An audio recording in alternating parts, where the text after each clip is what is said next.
when I'm running races, there's a lot of raffles. Yeah, right? yeah, 50-50. I don't even do raffles. You don't touch it. As a matter of fact, Gamblers Anonymous tells you not to gamble for anything.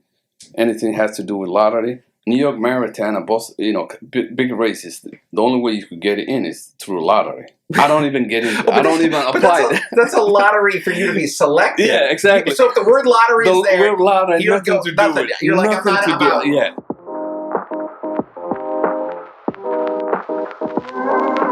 Hello, everybody. Welcome back. Rich Rockland here for I'll Call My Guy podcast. I have an interesting guest today named Adam Osmond. Welcome, Adam.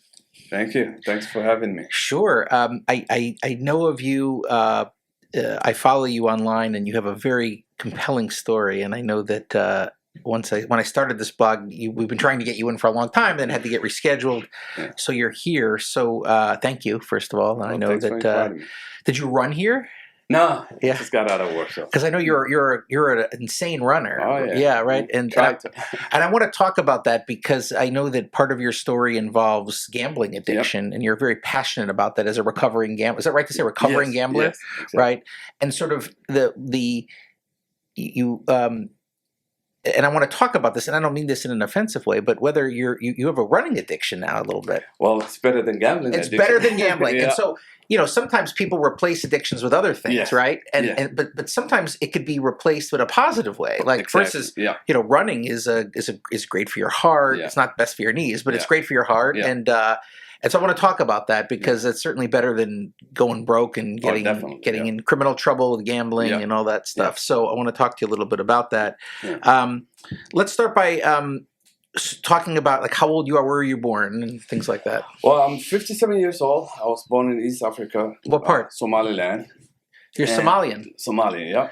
Right. And what language? Were you born there? Yeah, I was born there. I came here when I was 17. 17. Yeah. So you have a little bit of an accent. I've been here about 40 years. Yeah, I still have an accent. A little bit. Yeah. And what language is the Somali language? Somali has its own language. It's Somalian language. Somalian, it's called. Yeah. It's got a little bit English in it, a little bit Italian, a little bit Arabic, but it is its own language. And you were obviously raised in that. Were you raised with English and Somali? No, just Somali. I didn't, speak one word English when I came in. Wow. 17. So you didn't learn English in Somalia? No. That wasn't taught there? Not even one word. Well, that was before the internet. Now everybody could learn English. Yeah, right. Pretty much everywhere. But education was all Somali and no English. So are you born with siblings? Do you have? Yes. So I have large family, 5 brothers and 5 sisters. Wow. Yeah. And both parents at home? Yes. And then I immigrated here when I was 17. So let me stop you. I want to start in Somalia. Yeah. So 9 siblings and you, right? So a family of 10. Yeah. Were you guys well-to-do, middle class? I would say upper class or maybe middle class. Okay. My father had a business, and this was way before civil war started in Somalia. Well, when did that start? It started when I was here. I think it started in 87, 86. Okay. Oh, 88, 87, 88. Okay, so he had what kind of business was it? He had a spare parts business, and he was also construction building. What kind of business? Spare parts. Oh, spare parts. Yeah, and also construction. He built houses, and he was a developer. So it was. So you guys were able to live and. Oh yeah, definitely. Yeah. Okay. Definitely. So you're there. What is that? And what does your mom just take care of the kids? Yeah. I was going to say 10 kids. Yeah. And what's the age ranges for the kids? I'm second oldest. Everyone else was younger. So, but what's the span from the oldest to the youngest? 59 to I think 20 now. To 20? 21 now. Yeah. So 28 years? Yeah. Or no, 38 years. Yeah, it's big difference. 38. Yeah. And no. I'm sorry. I'm talking about 39 to 59. Yeah, I was going to say. Yeah, okay, so 39 to 59. Okay, and are any of your other siblings here? No, I'm the only one. The only one, and they're all in Somalia. Yeah. No, well, Somalia. One is in Middle East, working in Middle East. Okay. But most of them in Somalia. Okay. Yeah. And when's the last time you were back? I haven't been back there. Since you were 17? Since I've been 17. So you haven't seen your parents since you were 17? No. Well, my parents,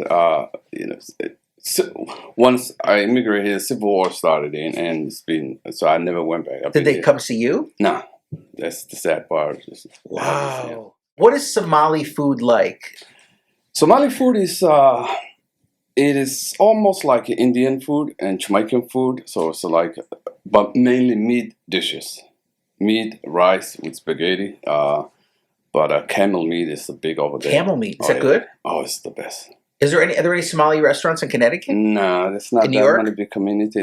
No, Minnesota, there's a lot. Oh, right, there's a huge Somali. Have you ever been? No, I haven't been there. But also, Washington, D.C. used to be a few of them, but I think I've been to an Ethiopian, but not a Somali. But camel, it's similar. It's almost the same. Oh yeah, yeah. So, but camel's good. Yeah, camel meat. Yeah, okay. But there's no camel meat in here. But right, but could they get it? They can get it though. I think. I don't think maybe frozen, but Australia is the closest they could get. But also goat meat was very popular. And do you eat with your hands? Yes. Okay. So, so if somebody wanted to experience that food, the closest would be Eritrean or Ethiopian. Ethiopian is very closest. And do you use like a teff bread, like the injera? Yes. Is it called? Yeah. And also Indian food is almost close to it too. And tell me why that is. My geography and history isn't good in that region. I'm not sure. I think it's just that part of the world is almost same. Was it a colony of India at some point? Somalia was a colony in India and part of the colony Italy. So it's two parts. And a French too. So you could get Italian food in Somalia? Spaghetti is everyone. No, right. But I'm saying, you could see the influence in the food. Oh, definitely, yeah. Definitely, yes. Interesting. Yeah. Okay. All right. So how did you get here at 17? Like who's somebody? Do you have a relative here that's come visit? I have an uncle living here, and then I came here to go to college, and after college I set up. So an uncle was living here when you were a teenager? Yes. And says to your parents, is this your mother's brother or father's brother? Cousin. Yeah. Okay. And says, hey, I'm in the United States. Is he in Connecticut? Yes. He passed away, but yeah. Okay, so he's in Connecticut. Well, at that time he was living in New York, but then he moved to Connecticut right after that. Okay. So you fly here from Somalia, you get a flight. Yeah. And you land where? New York? New York, yeah. And he's living in New York? Yeah. Okay. And what part of New York? Brooklyn. Yeah. So you go to Brooklyn, they don't speak a lick of English. Not one word of English, yeah. But you learn quickly. No, right. But let me not even one word. But first of all, you don't go to like Hartford. You go to the biggest city, the greatest city. Yeah. Right? Yeah. Which, is the heart of everything. What year is this? 86. 86, right? So Mets, right? The year of the miracle Mets, right? Yeah. You land, you get off at LaGuardia or JFK, right? JFK. And there you are. You're in the United States. Yeah. And what was that feeling like? Were you intimidated or were you excited? I was shocked. And, well, of course, I was so young too, but, this is almost 40 years ago, but I was kind of shocked. I mean, everything was big. I mean, the airport was huge. Right. It's just, and this was before the internet, so you didn't have that. You couldn't even look at it in advance, watch YouTube. Where now kid anywhere in the world could see. And you could FaceTime with somebody for free. So everything was shocking, including the language when you don't speak. So how do you even know when you get off into the terminal, how do you even know where to go? You look at the pictures? My uncle was waiting for me. That's when you used to be able to come to the gate. Yeah, exactly. Right. Yeah. And you see him, he speaks Somali, obviously. Yeah. He sees you, takes you, where do you go first?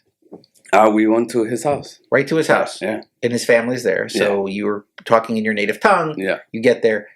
What happens like after your excitement settles down for a couple days and you have to figure out what you're going to do with your life? Yeah. Where do you go? Do you get a job? Well, no, I was going to school first, so I had to learn English. So what school? I went to there was an English second language school in Manhattan. I don't even remember the name of it. But I went to school first there. Then I went to college. Then shortly after that, we moved to Connecticut. Then I went to what they used to call a Great Harvard Community College. Oh, so he moved to Hartford? Yeah, and then I went to Great Harvard. Now, did he speak English? Oh, yeah. So his English, he was fluent? Yeah. Oh, yeah. So how long do you think you were in New York before you moved to Connecticut? I would say maybe a few months. It wasn't that long. A few months. So. You come here, and when you come to Connecticut, your English still isn't strong at all, right? And not strong, but, I was able to get by. Hello, how are you? Like learning the basics. Yeah, at that time, you have to learn it quickly. And I was also taking English classes. And then I went to Great Harvard Community. Back then, they used to call it Great Harvard Community And you're what, 18 or 17? 17, 18, yeah. Oh. So you do that. and you head here. Where did you guys live in this area? New Britain. New Britain. Yes. Okay. And did you do your any schooling there, or you just went to the Greater Harbour? Yeah. Greater Harbour, right, and then do you matriculate to college at some point? Yeah, I mean right away because besides English, I was taking English classes, but I was taking math, accounting, because you don't need that much English at the time.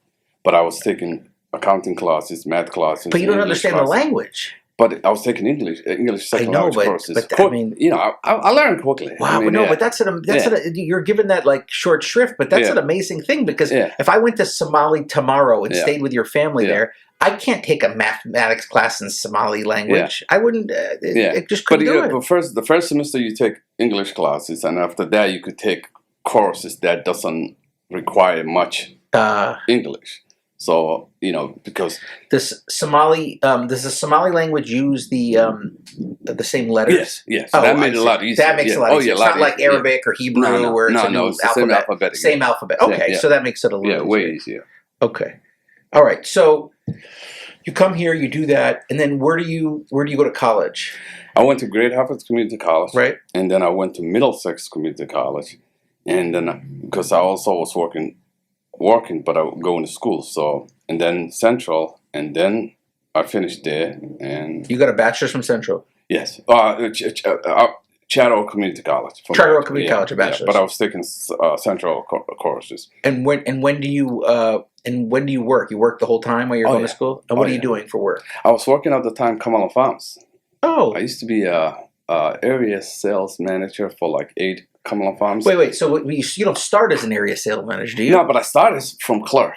That's the story I want, right? So so you start at just the person who checks you out at the register. Just a part-time clerk. Right, just going in, paying $5 an hour, if that. Way, probably. Less than that. $3 an hour, whatever it is. Yeah. But it's work. Yeah. And then assistant manager about a year later. Then a manager. Which company did you work at? Cumberland Farms. No, we call it Cumbies. Yeah, Cumbies, Yeah. Back then you used to call Cumberland Farms. I know, but now I work with all these young people and they tell me it's Cumbies. Yeah. What, which one? I started in East Hartford.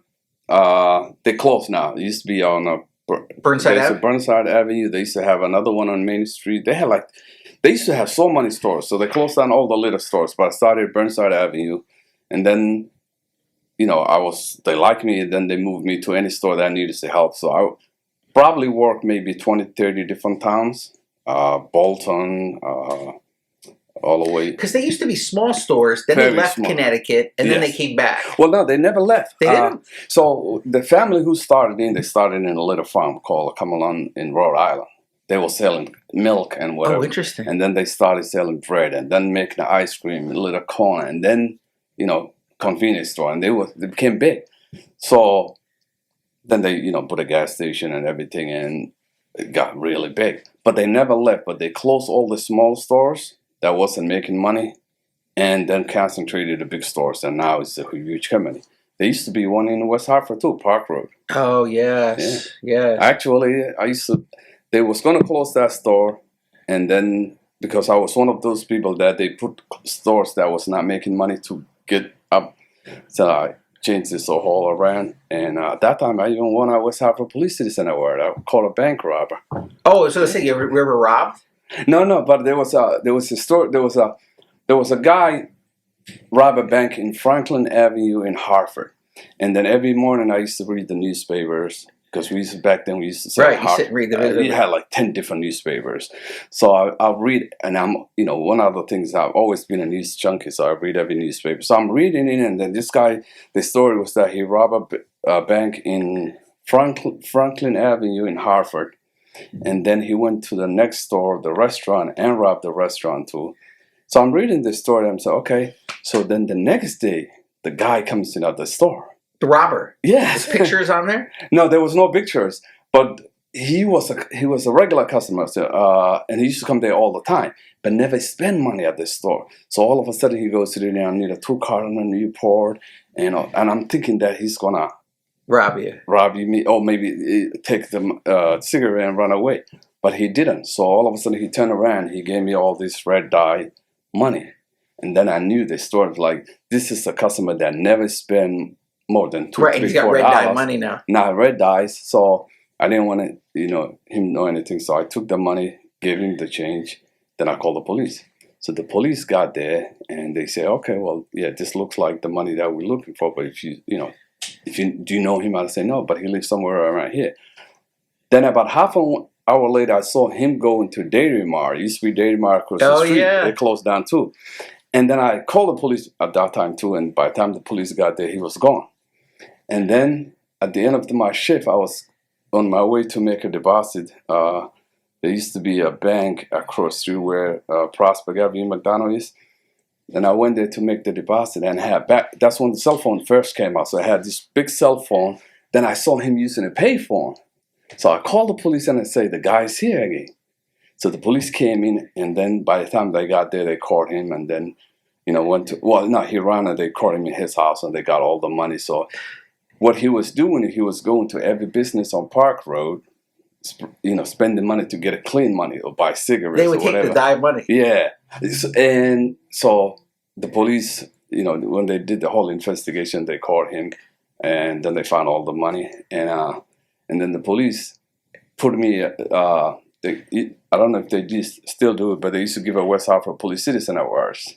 So they put my name in the poll, and they say, awesome. Because it was consistent how you kept eye on not only your business, but the other businesses. And so they gave me an award, and I still have the picture. Oh, that's awesome. So you're working your way up through Cumberland Farms. Yeah. You finish your schooling. How old are you at this point? At that point, probably late 20s. So I was going to school, but I also was working in Cumberland Farms. Then I became area sales manager, where I was charged at 80 stores. And I was, I think, probably late 20s, early 30s. And then I left Cumberland Farms and started my own business. What did you start?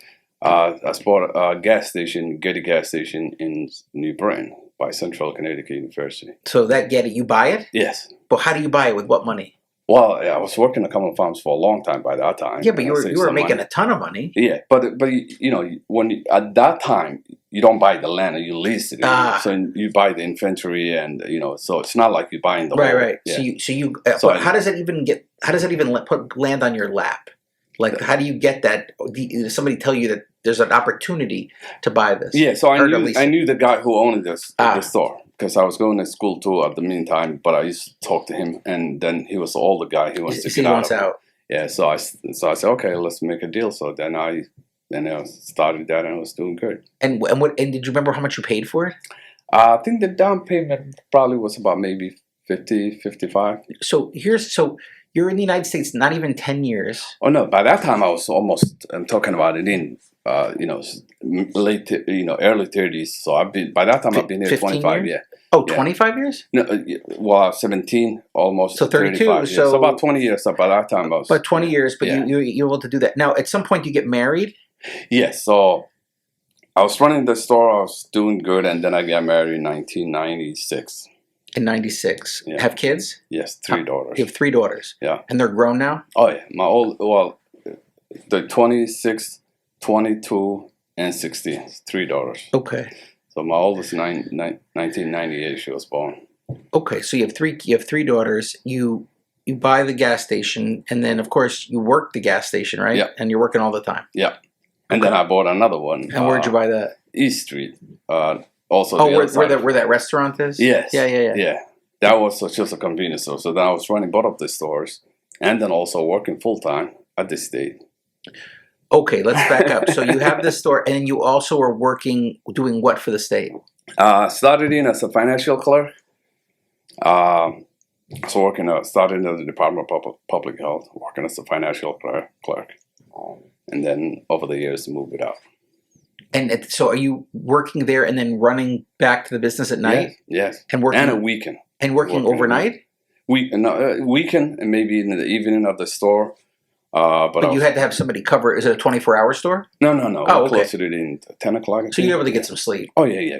Plus, I had help too. You had help. Yeah. All right. So when you were working for Cumberland Farms, did you ever get the lottery itch? So it started when I first started at Cumberland Farms. Back then, it used to be scratch tickets for just like $1, $2. So I would just buy one scratch here, two, there, nothing big. Casual. Yeah. Yeah, nothing big. My addiction did not start until I bought my store and became my own. Did you ever gamble any other means? Did you go to the casino, betting on the horses, anything like that? Never in my life. And most of the gambling addicts you speak to, because I went to Gamblers Anonymous and a lot of people, everyone has its own unique. There are some probably will do sports, casino, lottery, and all that, but almost every gambling addict, it's just a specific one. They're hooked on one thing. Mine was just a lottery only. I have never gambled on the casino. I don't even know anything about sports gambling. Never played cards. But none of it. It was lotto. So all right. So you start. So when you own your place, you're working. You're burning the candle at both ends, right? Because you're doing that. You have a young family. Yeah. You're doing that. What do you start gambling with? It's the lotto or the scratch offs at your place? It started at the scratch off. Now, are you paying for them? Yeah. Because it's my own store, so I'm buying it. So how much money does a store make on the scratch offs? The time was almost nothing, 5%. You make 5% commission, but right you sell now, a lot. You think it's 5%? I think maybe went to 6% or 7%. So you make 6 cents for every dollar. Yes. So is it really to bring people in to buy other stuff? Yes. Right. The main purpose of lottery is to bring other customers, but also if you have high-end selling lottery stores, because you can make $10,000-$20,000 a week sales lottery, you make a little extra, but it's not a big profit thing. Not a big profit center, but it brings people to the store. Oh, big time. You get repeat customers that you can. You have to have it. If you don't have it, customers will not come. Because if they get their gas, they'll get their lotto. Yeah, they'll go somewhere else with the lotto. All right, so it's about and is the same commission the same for the play 6 or the Connecticut lottery? Total. You make it total everything. Everything like that. And then I think you also get a 1 or 2% if you sell winners. So the people who sell a jackpot, $1 million, $100 million, or whatever, they get a good chunk. They get a good chunk of that as well. Okay, so you start. So when you're buying 1 or 2, 3 or 4, are you just not putting the money in and you just owe it back to the lottery when you sell it? So it's just, it's all pocket. It's your store, so everything's. But at the end of the week, you pay the lottery. You pay the lottery. So if you scratched off 10 tickets, you just out of your profit, you basically give them back. Give to them exactly. At the end of the week, you pay whatever you sell. So when does it go from 2 or 3 to 30 or 40? It started in early 2000. I would say maybe 2000 when they first came out with the $50 scratches. That's when $30. $30 scratches was the biggest. You went wild. Yeah, because all of a sudden, where before you had, you could only scratch $1, and then so it's a time consuming. Now all of a sudden you got 30, and that's when it went crazy. And then after that, so how many of those do you start doing a day? Oh, too much. It was unbelievable. I think I'll show you a picture. And these are scratch offs. Scratches, but then I switched to play 4. All right. So, but the scratch offs, that's eating right into your profit. Yes. Oh yeah. Right. Oh, yeah. Almost. What do you think you were spending a week on scratch offs? It's hard. It's hard for me to calculate it now. But almost all my profit and everything that I was making was always going to the lottery. Besides paying my bills and. No. But you were making a state salary, presumably. Yeah. That would cover your insurance and all that stuff. And then the store was doing good too. The stores were good, but it was all going right back to the lottery. Yes, everything. Because I was playing. And then whatever I win, because when you play too much, you're gonna win. Right. So whatever I win, I was putting it back too. You're like, I'm just gonna keep going. Yeah. And what were you chasing? It's not even. It's just the action. It's not even about the money. Because if it's about the money, you will stop, right? Right. Because the odds are not in your favor. It's like. Okay. Is it a dopamine? Yes. Definitely. Yeah. Because the more you win, the more you play. And actually, it really got worse after I won. One time I won $50,000. Oh. Usually, you win at 5,000, 6,000. Was that a scratch off? No, it's a play 4. Play 4, you hit 50 grand. Well, I was playing 10 every ticket because I wasn't. So let's say play 4. Let's say I meet you and your phone number is 705-3495. I'll play that last 4, but I will not play just 1. I will play 10 times of it. So one time I hit that 50,000, and I think after the tax, it was a 37,500 they gave me. Within a week, I put that back in. Oh, so it's not about a minute. It's the action. It's the action, and then all of a sudden, think that, oh, you know what, I won. I could do it again. So the bad thing about gambling is when you up, you can't stop because you think you're hot. Why are you going to stop, right? Because you're like, hey, I'm hot, I'm going to keep going. But when you're down, you're like, I got to get my money back. One more time and I'll get the money back. I got to get my money back. And the problem is there's a possibility you could do it. So it never ends. So you up or you down, you got to keep doing it. Wow. So when you go to the Play 4, how much are you putting in there a week? Oh, maybe $200, $300, $400, $500 a day. Sometimes a week. We will be like $4,000 or $5,000. But at some point, do you run out of money to pay the state? No, but you see, also when you play that much, you're gonna win. So whatever I win was going back. So you were kind of okay. For a while. Yeah. For a long time, I was okay. It wasn't until 2008 where I really hit the bottom, because by that time, I also was dealing with a lot of health problems too, because when you that much addiction, you're always nervous.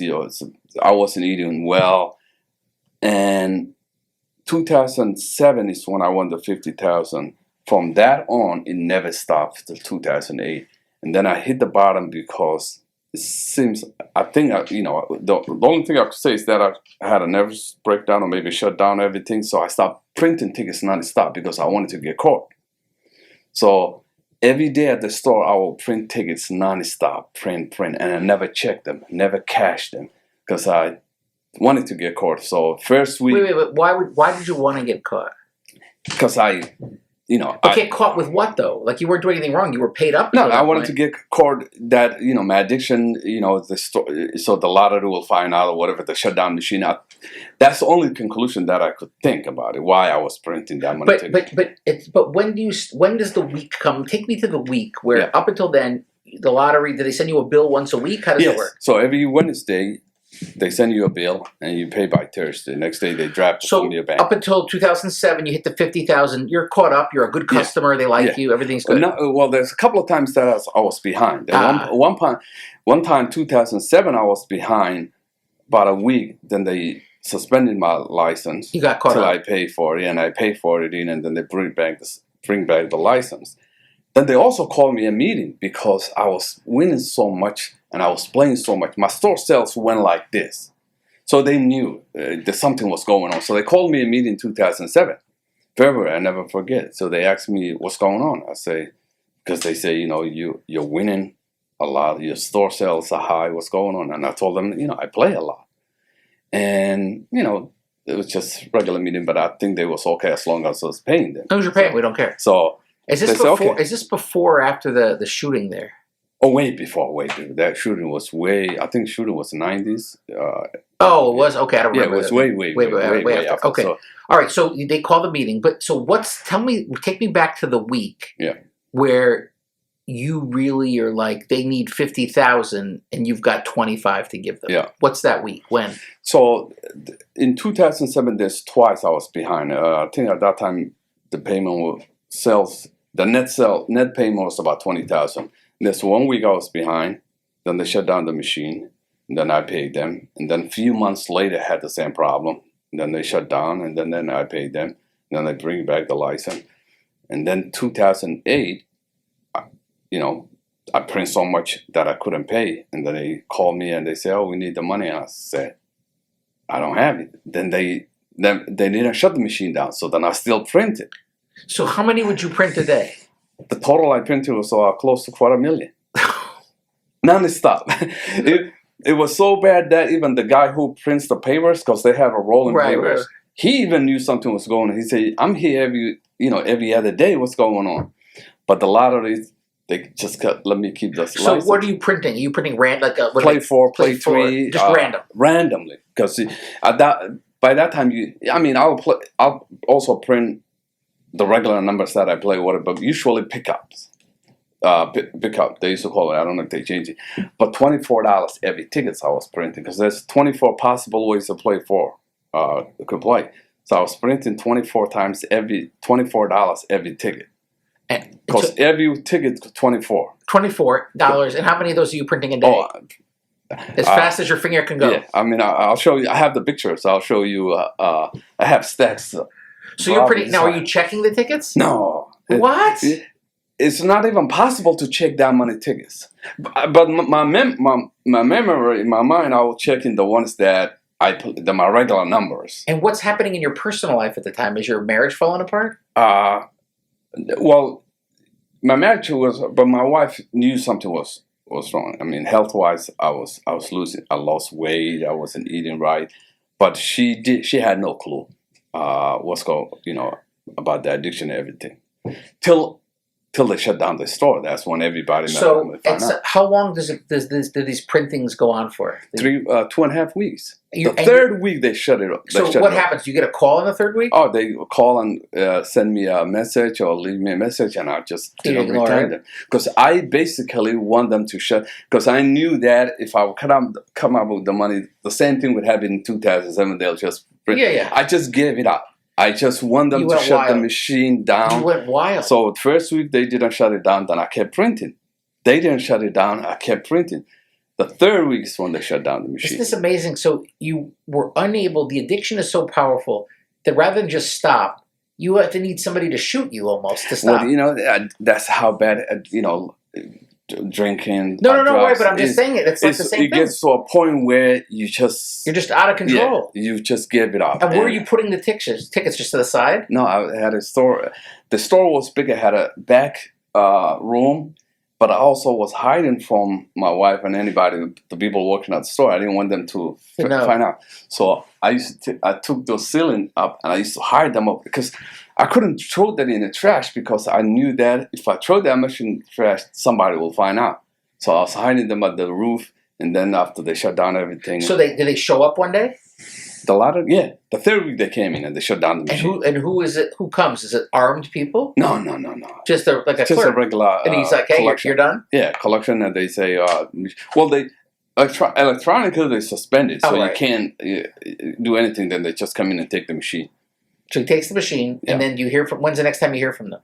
About a week later, they send me a bill for all the tickets. And the bill is what? How big is the bill? It was $225,000. And do you shit yourself when you see the bill? Well, in my mind, I'm thinking this is just a paper. It's not in reality, it doesn't have a value, right? Because it's not $225,000 cash. It's just a paper. So, like, if you have a check that says $1,000 and she takes it in and she didn't cash it in, that doesn't mean you're out of $1,000. You're only out of the paper of the check. So in my mind, I knew the damage. I did it in, of course. But then they have an administrator hearing. So I went to the administrator hearing and I agreed to pay the tickets. So they set up a payment plan. Did they say to you, did you sell these to customers or did you play this? And you say, I did it. No, I told them I did it. You fell on your sword. Right. Oh, yeah. I knew what I did. I admitted in. I told them. Now, at that time, after they shut you down, did you ever gamble after that? Did you go to other stores with your own cash? No. That was it? No. Because I wanted to get caught, and that was the last time I ever gambled. Wow.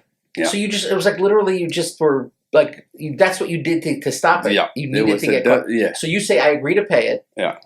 And then do you ever pay it? What happens? Well, so I had an administrative hearing and agreed to pay monthly. So I paid the first month. In the second month, at that time, my stores was doing really bad. My health was doing bad, so I filed bankruptcy because that's the only choice that I had.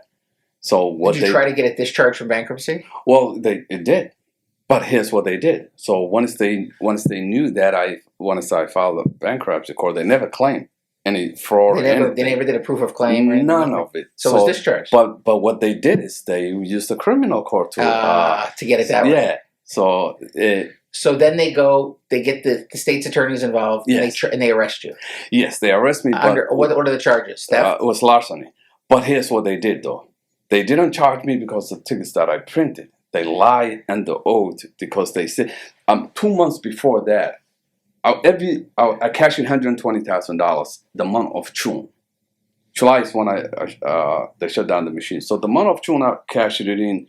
Because I was doing 5,000, but then I was putting back the money. So what they did is they just wanted to get arrest me so that way they could collect my insurance too, because I had a bond insurance. So they ended up collecting the insurance too. So they claimed that They went to their computer and they printed in a screen that shows 120,000 tickets was cash. 24 tickets, $5,000 each. And they say Adam Osmond printed $120,000, which he did not pay for. But it was 100% false. So because I paid for that. When we went to the court, I was able to show that I paid for these. Not only I paid for that month, I paid $140,000. Right. I paid them more. Right. So then they kept changing the story. Then they changed. They changed the story. Yeah. Then they claimed it in. Well, still the tickets that you printed. They kept my case 2 years in court. They kept substituting charges. Yeah. So finally, I pled guilty on the Alfred Doctrine for misdemeanor. Misdemeanor larceny. But it gets worse. They gave me illegal sentence of 5 years probation. It's 3 on the misdemeanor. Yeah. It would never happen. But not only that, but then they also court ordered me that for 5 years I couldn't ask them anything about my case. It's the first. Another lawyer told me at the time he never seen anything like that for 5 years, because they knew that they lied under oath, the arrest and everything. For 5 years, I could not even ask one question about my case. Wow. Also, I had a freedom of information pending at the time because I wanted to get the documents show that I paid those tickets. They court ordered me to withdraw the freedom of information. And the freedom of information, I had to go in there and say that I want to withdraw this case. And the court order, I'll tell you later on, it specifically says that Adam Osmond cannot ask anything about his case through freedom of information for 5 years. For 5 years, I could not ask them about. And when 5 years passed, I'm sure the next day you submitted it. Oh, yeah, I ended up getting everything. But because also I was into data, I'm a data analyst, I wanted to get the winning history, because I wanted to show that small percentage of people like me is the ones who play the most, the lottery. So I went, after the 5 years, I went to the Freedom of Information and asked for all winning tickets ever sold in the history of Connecticut. So first they didn't, decline me, but then I ended up winning the case of Freedom of Information, so they gave me. And then I did analysis to show that I'm not the only one. There are a lot of store owners exactly like me who are the biggest winners in their store. And did you ever find out if all those tickets that you printed, if any of them were winners? There's no way to tell. But they admitted it. They say in court they say there's a possibility. They know, but I don't know. I mean, because I would think because if I were your lawyer, I would say to you, we're going to check every one of those tickets because maybe one of them is $200,000. Yeah. Well, it could be, but no one knows. But I mean, I would have had somebody check them all because then you pay it all back. Yeah. But, at that time I was, the case was in court for 2 years and I ran out of money and I just, they just wanted a conviction. Then I say, you know what? But at the day that they shut you down was the last day you ever gambled? I have never since then. Not only that, but I had never even gambled anything. Even like when I'm running races, there's a lot of raffles. Yeah, right? yeah, 50-50. I don't even do raffles. You don't touch that. As a matter of fact, Gamblers Anonymous tells you not to gamble for anything. Anything has to do with lottery. New York Marathon and Boston, big races. The only way you could get it in is through lottery. I don't even get in. I don't even apply. That's a lottery for you to be selected. Yeah, exactly. So if the word lottery is there, the word lottery has nothing to do with it. You're like, I'm out. Yeah. I was able to get in New York Marathon through running club. That's hilarious. But I just don't want to have anything to do with it. You don't want to even get that little... No. You don't want to even get tickled. None of it. Because Gamblers Anonymous teaches you, don't test yourself. Anything. So raffle, whether it's the word with the lottery, don't even get involved. Wow. So I haven't. So did you have to pay the money back? For the winning? For the $200,000. No, because it's the interesting thing. So 5 years, I finished the misdemeanor. I finished the probation. Every month I used to report it in. I mean, they tried a couple of times. They even called the police. Oh, one time. Because I remember this. I started talking about it about what happened in my history. So one time, I testified the legislator, and then I had a blog, and I posted it in my story. They called the state police. What they was trying to do is trying to validate my probation, basically. Because I was on probation. But what was you said you couldn't ask about it, but you could talk about it. Yeah, exactly. But so I met 2 state police officers, and they was really nice, and they said, we just, the lottery just... Because also I went to one of the meeting the board of directors meeting, trying to get information other ways through. But anyway, they called the state police, and the state police met me, and they say, well, basically the report said that I could talk about it in anything. So they didn't arrest me or anything. So when the 5 years ended and I finished probation, did they arrest you again? Well, here's the thing. They claimed that because the court order said that 12% of my salary I have to pay them. Right. But then at that time I was paying them 12%, whatever. So there was $975 left when they calculated in everything. That whatever I was paying for the whole time for the 5 years. So they arrested me again for the $975. And guess what? They put it in a $50,000 of bond. And I think that's what triggered it in the charge. So the new charge looked at the case, and the new charge was like, well, first of all, how come you got 5 years probation? I say, well, ask the prosecutors. The prosecutor, the first week they didn't show up. The second week they show up. And the prosecutor admitted that was illegal, court order. And then she said $50,000 for 975 bonds. So she released me with no bond. So I went back to court, and then she forwarded in everything. She said, you don't have to pay anything. You already served illegal sentence for 5 years. It was a good judge. Yeah. Do you know who it was? I really forgot her name. Alexandria, I think it was her last name. It was a New Britain court. I mean, who would, they must have put pressure on the probation department to arrest you just to stick it to you, because for $975. Well, he sent me an email, and I still have the email. It goes to if you don't come out with the money, I'm going to violate you. Yeah, I'm going to violate you. And before I even do that, he already had the arrest warrant. And then they put it in $50,000. But I think that's what shocked the judge. Like $50,000 for 5 years, this guy. It's going to cost you more for the bondsman than it is to pay the $975. Yeah. But the whole purpose was this to run for me not to, because they knew that they lied, and they knew that I had a gambling addiction. They hide all that information. And it even gets worse because when I got arrested and got the 5 years probation, almost anybody who had a drinking problem or drugs problem, part of the court order is to go rehab, right? If you have a drinking problem and you get arrested for drinking or driving, you probably has to go some kind of training, rehab or whatever, drugs. They never send. My condition was not to go get a treatment program or anything. I had to do everything myself because basically Connecticut lottery didn't want to admit it in. I had a gambling addiction. That they knew that I had a gambling addiction. They called me for a meeting myself. Was going up for the 5 years was basically to run out the clock, whatever wrongdoings they did. So you get all the stuff finally about the lying under oath and everything? Oh yeah. And and I have all that information. I ended up getting the data for all the winning tickets. And what did you learn from the data? For example, I'll give you a story. 3 weeks ago, about 4 weeks ago, there was a Hartford Courant article about how Connecticut now want to bring in a sports gambling. So the Hartford Courant went to a store I think it was in Hartford somewhere.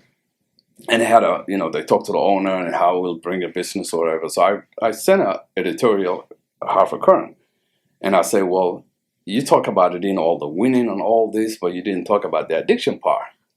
And then, so they published my article.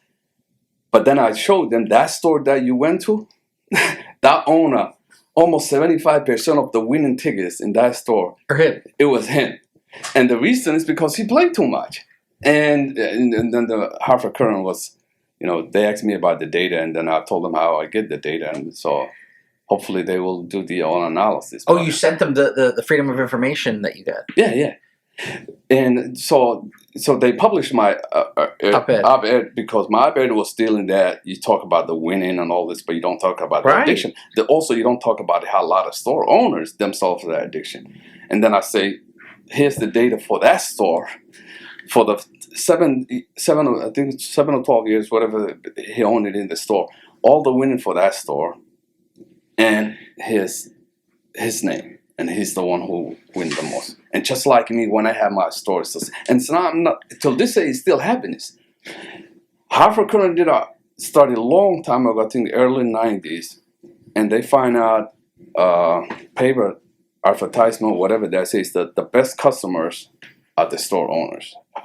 Connecticut Lottery knew that the best customers are the store owners, and they know that. So, but you're basically giving an addict their own casino. It's like yes, definitely. It's like being an alcoholic and having your own liquor bar. store. Yes. Yeah. Yes. If you look at that data, and I have it public, so I have a dashboard. I'll give you the website. You could just put it in any store and then see the name. Oh, you made a little spreadsheet, little database dashboard. Yeah. Yeah. For those. So I can pull the store and see how since 1998 to now. And now, why doesn't the lottery put this on their website? They don't want you to know. No, the only. Website. Do they go crazy about you? Oh yeah. They always. Now, do you ever ask for any emails with your name in it? Oh yeah. I got it. And what do they say? Do they say Adam Osmond's up to it again? They were so bad that they even went to my Facebook and collect pictures. And they were sending it around the office. They have folders about this size. I do a lot of races, right? I do a lot of running. So Hartford Current did a story about me running. They got to print out the article and sent it around the office. In the office. I talk about it in whatever I say that if I ever needed in a story about me or pictures, I could just ask the Hartford. Now, do you have a contact over there for FOIA that when you want something, you just call them and they know you and they're cool with you? Yeah. It's the data I actually every 6 months because I want to update it. And they just send you some guy over there or woman over there that that just sends it over. Yeah.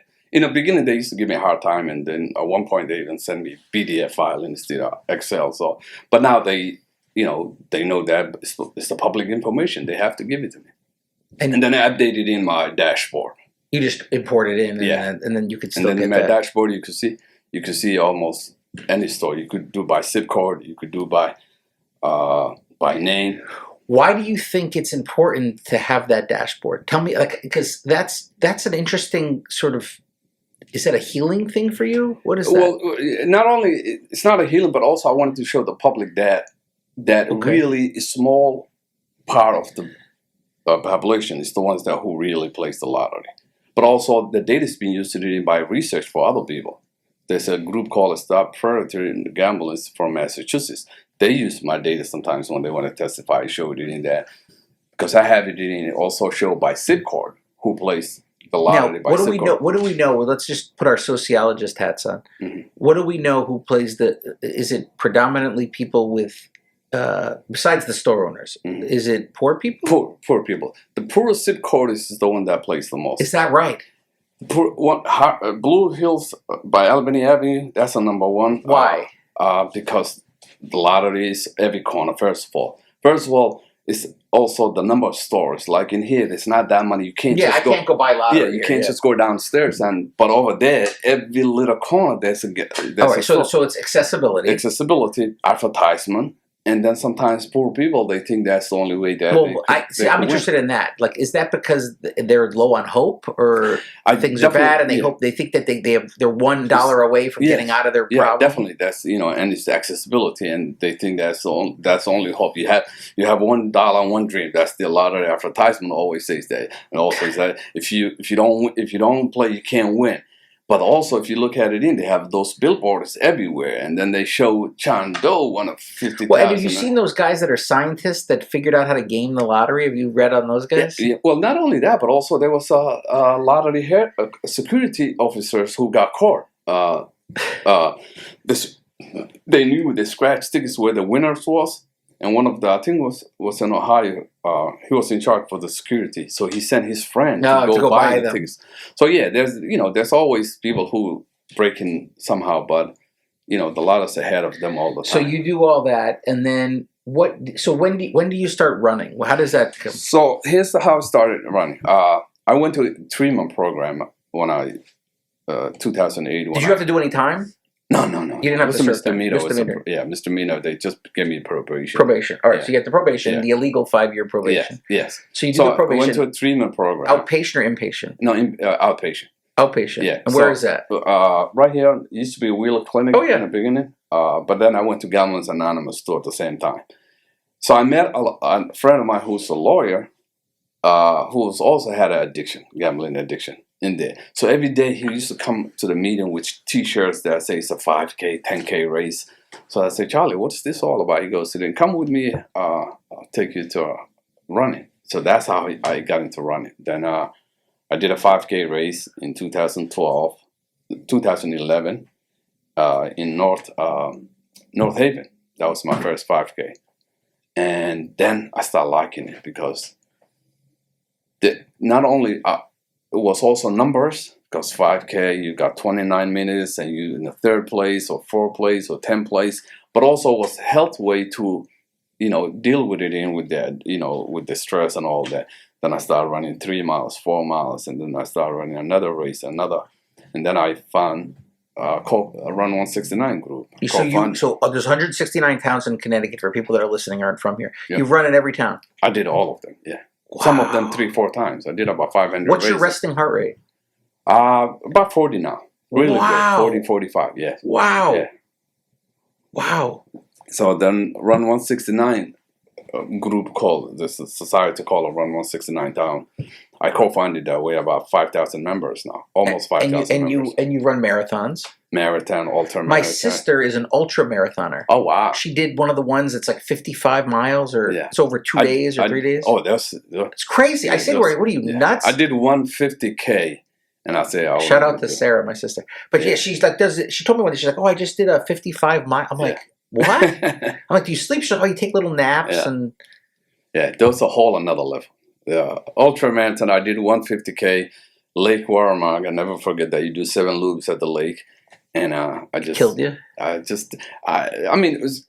You need a lot of training, but for me, I didn't have that much to do. Are you running right now? Oh yeah. Didn't you have a foot injury or something? Oh, one time I broke my foot right here. I was running a race in Woodstock, and it was raining, and I hit a path hole. I hit a path hole so hard that my shoelace came off. But it was only 4 or 5 months I was out. But I'm running. I did a Bolton race last 2 weeks ago. Not this Sunday, but the Sunday before that. I'm doing a 5K this Saturday in Lisbon. Do you feel that when you run and you're obviously, I see you post a lot about you're competing against obviously men your age and women your age. Does that trigger or does that scratch the same receptor that scratches the lottery scratches? I mean, you get a feeling out of it competing with the other people, but I don't think it's that level because I'm also so far away. I haven't gambled since 2008, and then we're 2024. So it's not the same level, but you get a kick out of it. But what I'm saying about it doesn't trigger that same. Oh no, that same. Oh, definitely no. And how about drink? Never touch the drugs. Never. Drinking. No, addiction. Gambling was the only one. Wow. Are you able to have a drink? In Gambling's Anonymous, they really teach you don't test anything addiction. Any of the vices. Any vices. Not even drinking. Women. Anything. None of Stay it. away from. Stay away. The 12-step program is one of the best programs because I went to the Wheeler program, but then I also was the 12-step Gamblers Anonymous, and they really strict.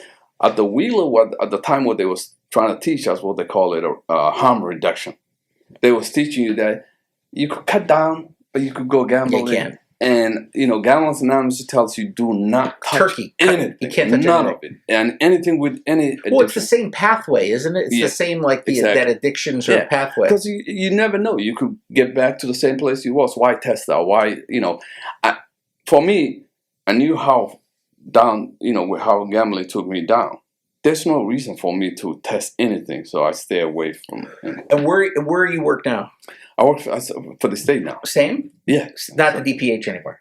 No. Over the years, I worked DPH to DCF, DSS. But right now, I'm in the Department of Housing. I was a supervisor accountant. Where? Department of what? Department of Housing. Housing? Yeah. Okay. I was a DECD before that. And what does housing do in the state? Housing, the affordable housing. Funded affordable housing, homeless shelters, anything has to do with housing. And you're an analyst for them? Supervising accountants. I do letter data analysis, financial reporting, federal reporting. So my concentration is in. So you're a regular state employee with state benefits, and and you're a runner. Yes. Your kids are older now. Yeah, and I went. As a matter, I was a graduate school when the lottery arrested me, and I had to leave that, and I went back and. Next month, I graduated in the supervisor. And what kind of degree? A master in accounting and data analytic. From what school? New Haven, University of New Haven. UNH? In West Haven? Yeah. On there? Okay. I graduate in May next month. So you're going to have that. And what are your goals in the next few years? Do you want to continue at the state, or do you want to? Well, definitely, yeah. I mean, I qualified to retire at 60, so maybe stay till 65, 63, maybe 5 more years, and then become a consultant, because I have that a lot of experience especially when it comes to data analysis and data analytic. So that's my goal, but staying with the state right now, because it pays, right? Yeah. Right. And do you ever work with addicts to help them? Oh yeah. So tell me a story, but as we're wrapping up, about somebody like obviously your situation was bad, but I'm sure there's worse. Tell me a situation of somebody that just got out of control that was. Well, one of my best friend that I met when I dropped. When I lost, the stores, he was also a lawyer who lost he had 2 law firm, and he lost everything to gambling addiction. He lost his license. His license, he got arrested, and he hit the bottom of the bottom. And then I met him. Met about the same time, and he started in what they call a recovery university, where he will help people who have addiction get treatment and then work in the field. So he started in a recovery university. He eventually had a heart problem. He died. Do gamblers ever prostitute themselves for money? Does it get like drugs? You know how like some people get drugs so bad they start performing sex acts for people for money, or get drugs? Do you ever see that happen with gamblers? I mean, I've been to Gamblers Anonymous. I spoke to a lot of gamblers. You never saw that? Never heard that. That's interesting. Yeah. They find a way. They find a way. Do they steal? Well, stealing, yes. Do they rob and steal? I don't think it gets to that level, because at gambling addiction, it's a hidden addiction. Because nobody knows. Nobody knows till you hit the bottom. Right, because you can walk into a store like you're getting a glass of water, a bottle of soda. So it's a hidden addiction. Oh, interesting. Whereas with drugs, people know you're on drugs. People know, you're tweaking, you have outward... Or alcohol, you can smell or whatever. Gambling addiction is... That's why it's so bad, because nobody knows. It's a hidden addiction. No one knows till right, because you're on drugs, your family or friends will pick up on it eventually. Exactly. Gambling addiction, you can't tell. And also, what's so bad about this gambling addiction is you could lose the most money, because this amount of money you could drink, right? With the casino, you could go $1 million, and there's no limit. Well, right, because with drinking, you're going to pass out, you're going to knock your head out, whatever. Exactly. But with the gambling, it's financially it takes you back the right. worst. You can keep getting credit, and eventually it gets cut off, and then you hit the bottom, and that's when people find out about it. And that's how it happened to me. That's my friend, the lawyer. That's what happened to one. So let's wrap up with what should people look for, signs that a loved one is struggling with this? The sign that most people could tell is one. You have someone who's working and making money but always broke. Oh. That's one of because there's no other way you could tell, because there's no other signs. But also, if you see someone who's always going to the casino, always going to the stores, always going to some... Right, so they have to make a run an errand. Yeah. And the other sign is also, which is far of the opposite, is when you hear someone going to a casino, but they're always talking about winning. I won $500, I won $1,000. That's also another sign, because those people are... internally they hide in how much they lost. But that's or if they say to you, this is what I always say to people: if somebody says to you, "This is a lock," it's horseshit. Yeah, exactly. And so the joke that I tell when people tell me that, I say the only way you could double your money is fold it in half and keep your pocket, because there's no casino otherwise. But that's the only sign you really could tell someone, is that if they are financially broke and they are working. Because where's the money going? Wow, this is a great story, Adam. You're a remarkable guy. That obviously it takes a lot to put out your failures, right? Yeah. Because most people always want to say how good they're doing. Exactly. And you came here with nothing. You lost it all, and now you're gonna get your master's degree. You didn't speak any English. It's an admirable story, and thank you. I thank you for sharing it, being vulnerable, because that can help a lot of people. Yeah, thank you. And that's the whole purpose why I shared my story, because I did a documentary movie called Out of Luck. Yeah. So share my story to show other people there's hope. Thank you so much. Appreciate you being on the show. Thank you. Thank you.